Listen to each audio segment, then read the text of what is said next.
China के सरकारी global times में प्रकाशित एक लेख में कहा गया है कि भारत की घरेलू और विदेशी स्थिति 4 साल पहले की तुलना में काफी बदल गई है और इसने आर्थिक विकास और सामाजिक शासन में उत्कृष्ट परिणाम हासिल किए हैं।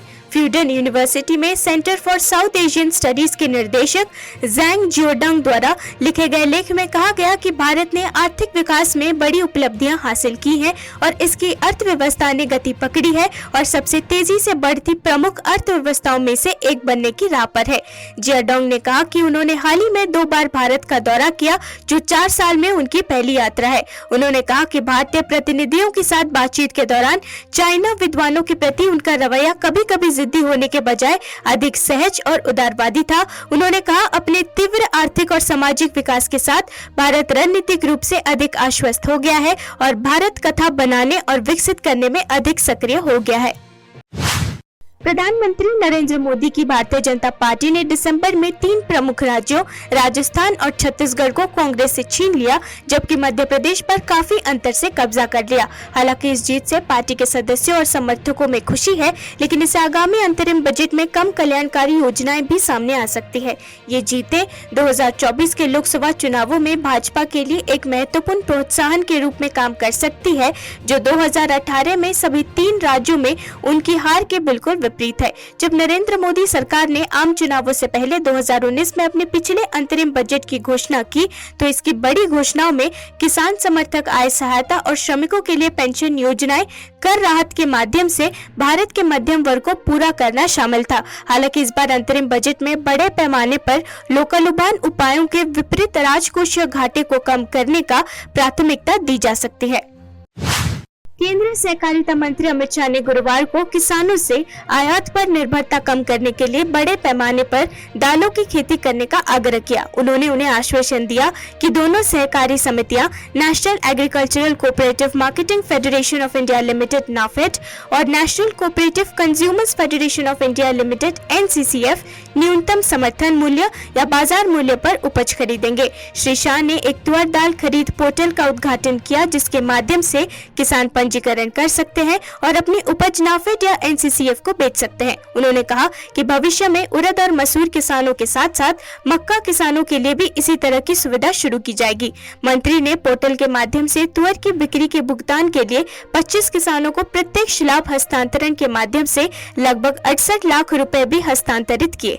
लॉन्च के बाद मंत्री ने कहा कि बुआई कार्य से पहले तुअर किसान नाफेड और NCCF को अपनी उपज बेचने के लिए पोर्टल पर पंजीकरण कर सकते हैं। 3 दिवसीय सम्मेलन शहर के जालाना संस्थागत क्षेत्र में राजस्थान इंटरनेशनल सेंटर में आयोजित किया जाएगा।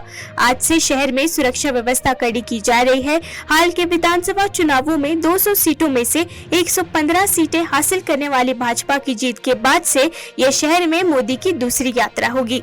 मोदी 15 दिसंबर को मुख्यमंत्री भजनलाल शर्मा के शपथ ग्रहण समारोह में शामिल हुए थे। बीजेपी सूत्रों के मुताबिक प्रधानमंत्री का पार्टी मुख्यालय जाने का कार्यक्रम है, जहां वो संगठनात्मक मामलों का आकलन करेंगे और आगामी लोकसभा चुनाव की तैयारियों की समीक्षा करेंगे। प्रधानमंत्री मोदी के स्वागत की तैयारियों का जायजा लेने के लिए मुख्यमंत्री भजनलाल शर्मा ने आज पार्टी कार्यालय का दौरा किया। बैठक में प्रदेश पार्टी अध्यक्ष CP जोशी और भाजपा राजस्थान के प्रदेश महासचिव चंद्रशेखर भी उपस्थित थे। जोशी ने कहा कि प्रधानमंत्री मोदी की यात्रा से पार्टी कार्यकर्ताओं को अतिरिक्त प्रेरणा मिलेगी, जो पहले से ही विधानसभा चुनावों में भाजपा की जीत से उत्साहित है। अगले लोकसभा चुनाव से ठीक पहले अप्रैल में सेवानिवृत्त होने वाले 57 राज्यसभा सदस्यों में 9 केंद्रीय मंत्री, भाजपा अध्यक्ष JP नड्डा और पूर्व प्रधानमंत्री मनमोहन सिंह शामिल है। भाजपा को अपने लोकसभा उम्मीदवार तय करने से पहले इन 9 मंत्रियों और नड्डा की उम्मीदवारी पर फैसला करना पड़ सकता है। कुल मिलाकर 68 राज्यसभा सदस्य 2024 में सेवानिवृत्त हो रहे हैं। भाजपा शासित उत्तर प्रदेश में अधिकतम 10 रिक्तियां होगी। इसके बाद महाराष्ट्र और बिहार से 6, मध्य प्रदेश और पश्चिम बंगाल से 5, कर्नाटक और गुजरात से 4, उड़ीसा, तेलंगाना, केरला और आंध्र प्रदेश से 3, झारखंड और राजस्थान से 2, उत्तराखंड, हिमाचल प्रदेश, हरियाणा और छत्तीसगढ़ से 1। 4 मनोनीत सदस्य महेश जेठमलानी, सोनल मानसिंह, राम शकल और राकेश सिन्हा सभी भाजपा से संबंधित भी जुलाई में सेवानिवृत्त हो रहे हैं। पूर्व प्रधानमंत्री मनमोहन सिंह भी अप्रैल में अपना कार्यकाल पूरा करेंगे। INDIA ब्लॉक के सहयोगी के दबाव में कांग्रेस ने आखिरकार सीट बंटवारे के विवादास्पद मुद्दे को खत्म करने के लिए एक कदम उठाया है। सूत्रों ने कहा कि पार्टी नेता देश भर में सीटों के बंटवारे और समायोजन के लिए सहयोगी से संपर्क कर रहे हैं। सूत्रों ने संकेत दिया कि पार्टी को उम्मीद है कि राहुल गांधी की भारत जोड़ो न्याय यात्रा के अगले चरण से पहले सीट बंटवारे समझौते को अंतिम रूप दे दिया जाएगा, जो 14 जनवरी से शुरू होगी।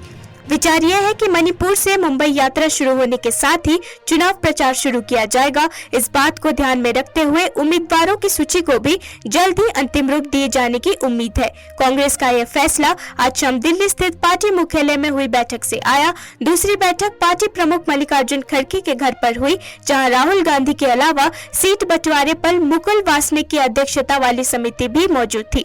पूर्व मुख्यमंत्री अशोक गहलोत और भूपेश बघेल सीट बंटवारे समिति के सदस्य हैं। प्रवर्तन निर्देशालय द्वारा दिल्ली के मुख्यमंत्री अरविंद केजरीवाल को तलब किए जाने पर उनका समर्थन करते हुए राष्ट्रवादी कांग्रेस पार्टी के अध्यक्ष शरद पवार ने गुरुवार को कहा कि केंद्र उन लोगों को हतोत्साहित करने के लिए सत्ता का दुरुपयोग कर रहा है जिनके समान राजनीतिक विचार नहीं है।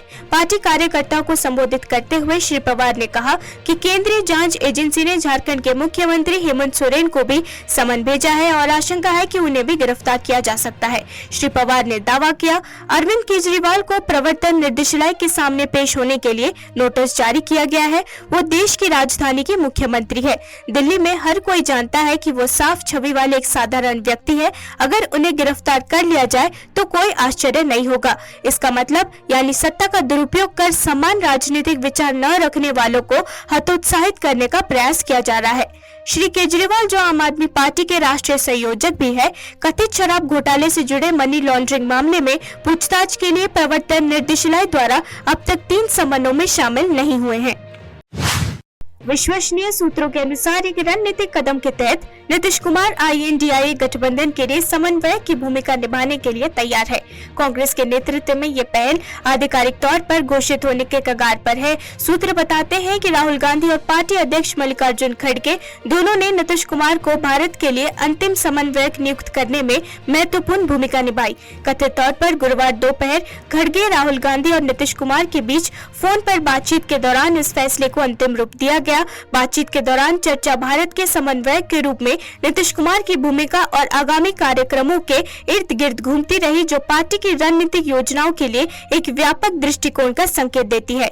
जबकि औपचारिक घोषणा लंबित है। INDIA गठबंधन में नीतीश की महत्वपूर्ण भूमिका राजनीतिक परिदृश्य को आकार देने में महत्वपूर्ण भूमिका निभाने का अनुमान है। इस बीच आगामी लोकसभा चुनाव की तैयारी के लिए पार्टी अध्यक्ष मल्लिकार्जुन खड़गे और राहुल गांधी समेत कांग्रेस नेताओं ने गुरुवार को राष्ट्रीय राजधानी में गठबंधन समिति और घोषणा पत्र समिति के सदस्यों के साथ बैठक की। तेलंगाना के मुख्यमंत्री रेवंत रेड्डी ने गुरुवार को केंद्रीय गृह मंत्री अमित शाह से मुलाकात की और राज्य से संबंधित लंबित मुद्दों पर चर्चा की। उन्होंने शहरी मामलों के मंत्री हरदीप सिंह पुरी और जल शक्ति मंत्री गजेंद्र सिंह शेखावत से भी मुलाकात की। तेलंगाना सरकार के सूत्रों ने कहा कि मुख्यमंत्री ने 3 केंद्रीय मंत्रियों के साथ राज्य की विभिन्न लंबित परियोजनाओं पर चर्चा की। मुख्यमंत्री आगामी लोकसभा चुनावों की रणनीति, भारतीय ब्लॉक पार्टियों के साथ सीट बंटवारे और राहुल गांधी के नेतृत्व वाले मणिपुर से महाराष्ट्र भारत की तैयारियों पर चर्चा करने के लिए अखिल भारतीय कांग्रेस कमेटी की बैठक में भाग लेने के लिए राष्ट्रीय राजधानी में थे। न्याय यात्रा 14 जनवरी से शुरू हो रही है। Your government is demanding that Palamuru Rangareddy project as called as a national project. Yes. So, have you discussed about this also? That is only exactly that's what we discussed. He said that we don't have a scheme of national project status now, and we will fund the project in some other form, but we cannot give national project status. So tomorrow you are going to meet with whom? Tomorrow we are meeting the chairman of the Union Public Service Commission, because Telangana, one of our serious problems has been unemployment, and the earlier government was very lot of injustice to the Telangana unemployed youth. Even when they conducted recruitment, there were paper leaks, poor procedures, very small amount of recruitment. So Congress party had assured earlier that we would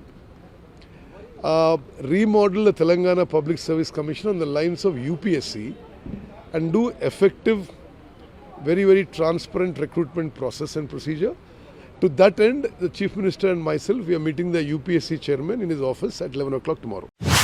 Bharat फिर से कोविड-19 लहर की चपेट में आ रहा है और मामलों में उछाल आया है।